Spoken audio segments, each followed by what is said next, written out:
நண்பர்களுக்கு வணக்கம்.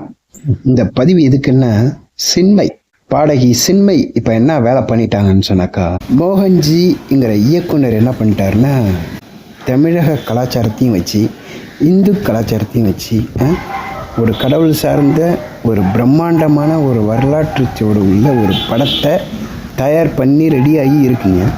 அதுக்கு சின்மையை விட்டு பாட சொல்கிறாங்க. எப்படின்னா, சினிமா துறையில் தமிழக சினிமா துறையால் ஒதுக்கப்பட்டு, எப்படின்னா சின்மைக்கு தமிழ் சினிமாவில் பாடுறதுக்கு வாய்ப்பே கிடைக்கல. இன்னும் சொல்ல போனாக்கா மறைமுகமாக அவங்களுக்கு வாய்ப்பு கொடுக்கல. இப்படி இருக்கிற சூழலில் மோகன்ஜி என்ன பண்ணியிருக்காருன்னா, சின்மைக்கு ஒரு வாய்ப்பு கொடுக்குன்னு சொல்லிட்டு மோகன்ஜியோட இசையமைப்பாளர், அந்த படத்தோட இசையமைப்பாளர்கிட்ட மோகன்ஜி வாய்ப்பு கேட்டு சின்மைக்கு பாடுறதுக்கு ஒரு வாய்ப்பு கொடுக்குறார், வாங்கி கொடுக்குறார். கோடிக்கணக்கில் செலவு பண்ணி ஒரு படத்தை எடுத்து ரிலீஸ் ஆக போகுது. நீங்கள் காசையும் வாங்கிக்கிட்டு, சின்மை பணத்தையும் வாங்கிக்கிட்டு பாட்டையும் பாடி அந்த படமும் ரிலீஸ் ஆக போகுது. அந்த பாட்டும் ரிலீஸ் ஆக போகுது. ரிலீஸ் ஆன பாட்டுக்கு பிறகு சின்மையோட பதிவு, சமூக வலைதளத்தோட பதிவு என்னன்னா, என்னோட சித்தாந்தத்துக்கு எதிராக இருக்கிற இவங்களுக்கு நான் பாடினது தவறு தான், என்னை மன்னிச்சிருங்க அப்படின்னு சொல்லிட்டு மக்கள்கிட்ட மன்னிப்பு கேட்டுருங்க.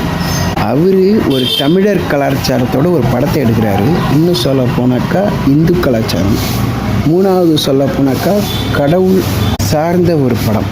இது எப்படி சித்தாந்தத்துக்கு எதிராக இருக்கும்?